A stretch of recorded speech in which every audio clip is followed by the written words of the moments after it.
안녕하세요, 노쌤입니다. 오늘은 사인 함수에 대해서 말해볼게요. 사인 함수를 시작하기 전에 직각삼각형에서 사인 값을 얘기해보고 가면 좀 더 편할 것 같아요. 이렇게 직각삼각형이 있고 직각이 아닌 한 각을 세타라고 하면 이 각에서 사인 세타는 뭘 의미하냐면 세타가 마주보는 변의 길이를 빗변의 길이로 나눈 값을 의미를 해요. 그러면 이렇게 원의 중심에서 반지름의 길이가 1인 원이 있고 그 원 위에 있는 임의의 점에 대해서 사인값이 어떻게 되나 볼게요. 만약에 예를 들어 여기 임의의 점, 여기가 x값, y값을 갖는 임의의 점이 있고 이렇게 반지름을 그리고 x축의 양행 방향으로부터 이 반지름까지 각을 세타라고 하면 여기서 이렇게 수선을 내리면 이렇게 직각삼각형이 만들어지고 이 점의 좌표가 x니까 여기가 x, 여기가 y가 되겠죠. 그러면 여기서 반지름은 r인데 그 값은 1이고 그래서 사인 세타는 r분의 y가 되고 r이 1이기 때문에 y 값이 바로 사인 세타가 되는 거예요. 이게 도대체 무슨 말이냐? 여기 그러니까 지금 여기서 세타가 요거일 때는 요 점의 y좌표가 사인 세타 값이 되고 이게 점점 올라가서 여기 세타 값이 이렇게 되면 요 점에서의 y좌표가 사인 세타 값이 되는 거예요. 그러면 맨 처음에 여기서 출발을 하는데 1,0에서는 y값이 0이기 때문에 사인 세타 값이 0이 돼요. 그쵸? y값이 0이니까 사인 세타랑 y값이 같다고 했잖아요. 그쵸? 그리고 이렇게 점점 세타를 증가시켜서 이 원을 따라 쭉 올라갈수록 세타가 점점 증가하는 거예요. 그쵸? 이렇게 되니까.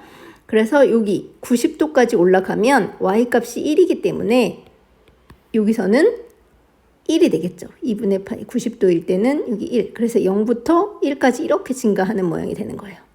그 다음에 2, 4분면에서는 이렇게 이 점을 따라 내려올수록 세타 값은 점점 180도 쪽에 가까워져서 증가를 하게 되고 그 다음에 y값은 점점 0으로 다시 내려오는 거죠. 그래서 y값은 0으로 점점 다시 내려오는 이런 모양이 될 거고 3, 4분면에서는 0에서 출발해서 y값이 마이너스 1로 점점 작아지게 될 거예요.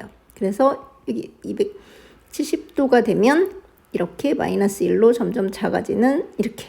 그쵸?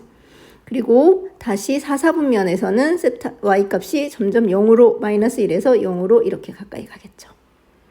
그리고 다시 360도보다 커져서 가면 아까 여기 1, 4분면에서의 증가랑 똑같은 변화로 이렇게 될 거예요. 그래서 사인 그래프는 이렇게 2파이까지의 모양이 계속 반복되는 주기 함수 그래프가 돼요.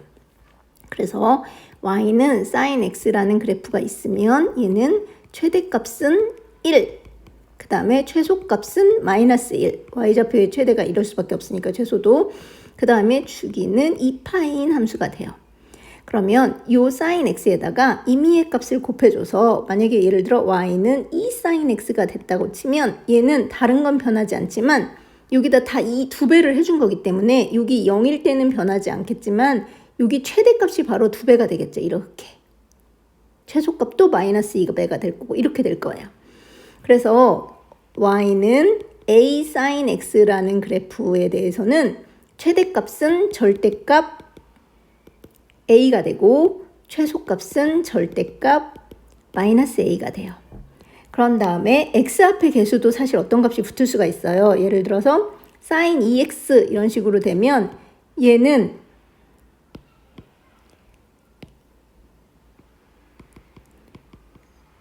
얘는 2x의 변화이기 때문에 주기가 반으로 줄어요. 그래서 주기를 구하는 방법은 sin 앞에 개수로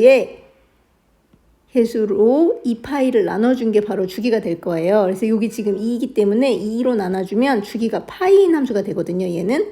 그래서 사인 그래프 임의로 좀 일반화를 시켜볼게요. y는 a sin bx의 그래프는 최대값은 절대값 a가 최대값이 되고 최소값은 절대값 a의 마이너스 1을 곱한 게 최소값이 되고 주기는 2파이를 b로 나눈 거가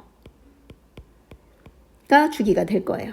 그리고 이 그래프를 또 x축의 방향으로 p만큼 y축의 방향으로 q만큼 평행 이동시킨 식은 y는 a sin b x-p 더하기 q가 되는데 얘는 주기는 변하지 않지만 q만큼 y축으로 평행 이동시켰으니까 얘가 변하겠죠. 최대값이 이렇게 q만큼 더해주면 되고 최소값도 Q만큼 더해주면 될 거예요. 자, 오늘은 이렇게 대략적으로 일반적인 사인 그래프에 대해서 얘기해봤고 나중에 탄젠트 함수까지 다 하고 나면 좀 더 구체적인 예시를 들어서 문제를 풀어보도록 할게요. 오늘은 여기까지 하겠습니다. 수고하셨습니다.